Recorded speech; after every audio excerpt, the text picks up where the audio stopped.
Aujourd'hui, c'est l'Assemblée générale de Épissol. Alors, est-ce que tu pourrais faire un peu le bilan de l'année?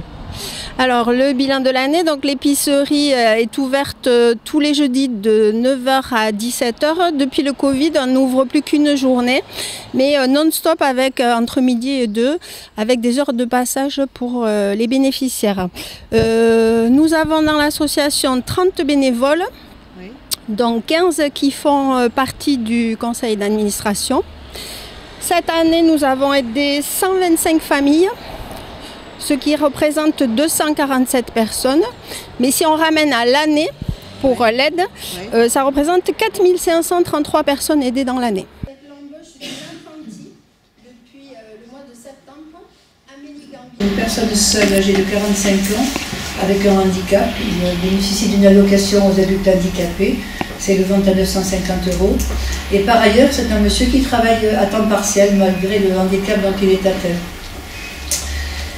Il paie un loyer de 495 € et ce qui lui reste, c'est donc 895 €. Il faut préciser que dans le calcul que nous faisons, ce sont les ressources moins le loyer et que ce n'est en aucun cas le reste à vivre, c'est-à-dire que tout, comme c'est écrit sur le tableau, toutes les autres charges fixes ne sont pas déduites. Nous avons pris notre situation et vous avez vu que nous recevons un nombre important de personnes retraitées. Elles ont eu du mal au début à pousser la porte de l'épicerie, mais elles viennent de plus en plus maintenant. Ces personnes-là sont dans des situations extrêmement compliquées. Pour la plupart, ce sont ces chiffres-là.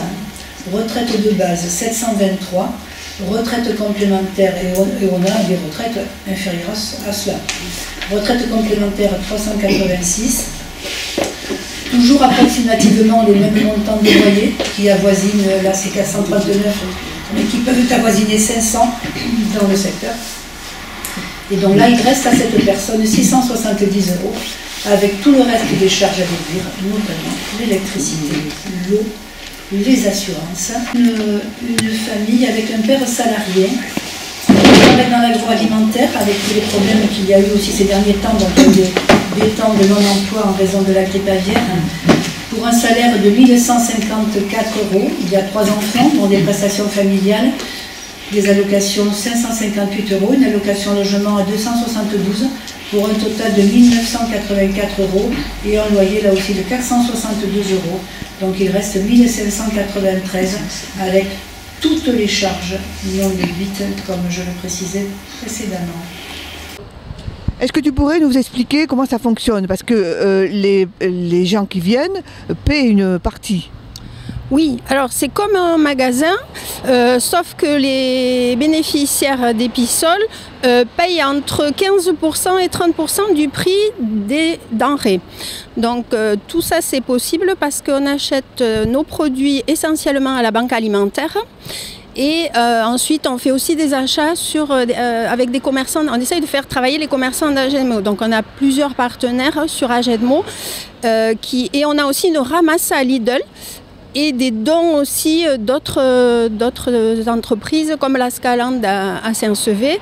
La ramasse se fait, oui, à Lidl et après, le reste, c'est des achats. Des achats. Et donc, dans l'ensemble, il y a davantage de personnes qui viennent ou c'est à peu près stable? Oui, je crois qu'on a un petit peu augmenté. Bon, je n'ai pas les chiffres là en tête, mais il me semble qu'on a un petit peu augmenté. Et puis, il y a toujours des situations d'urgence où il faut que nos bénévoles interviennent assez rapidement. Souvent, les gens soit font les courses en direct, soit repartent avec un colis d'urgence. Donc ça arrive ça souvent? De temps en temps, pas très souvent, mais ça peut arriver, oui. Et quelle est l'ambiance là dans Épissol? Mais l'ambiance, ça se passe assez bien. Il y a des gens qui viennent travailler le mercredi, qui préfèrent travailler quand il n'y a pas les bénéficiaires, qui préfèrent mettre en place toutes les denrées du magasin, quand on reçoit aussi les denrées de la banque alimentaire. Et puis après, il y a ceux qui aiment le côté un peu plus accompagnement des bénéficiaires, qui vont plutôt venir travailler le jeudi. Voilà. Bon courage pour la suite. Merci.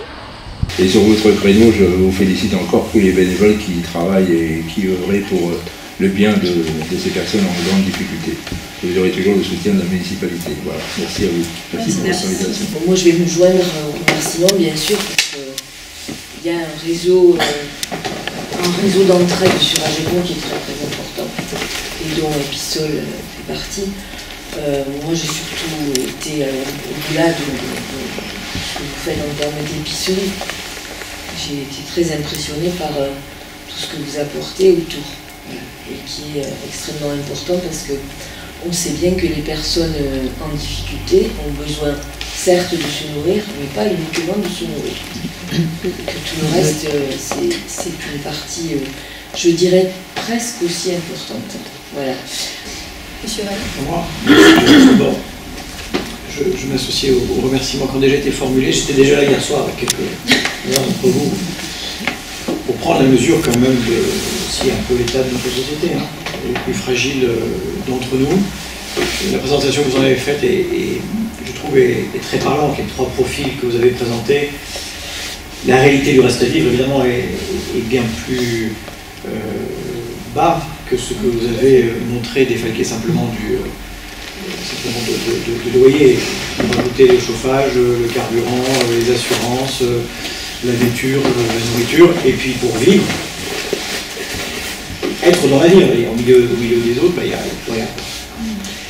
Donc comme l'a dit Monique, et moi c'est ma conviction, c'est la nôtre, c'est que ce qui est essentiel à la vie, à l'estime de soi, à la capacité aussi à retrouver un emploi, à aller se soigner, mais même à pousser la porte d'un coiffeur, y compris un coiffeur social, solidaire comme le vôtre, c'est aussi avoir ces moments de partage, ces moments de convivialité, ces moments où on est au milieu de ses voisins, de ses amis.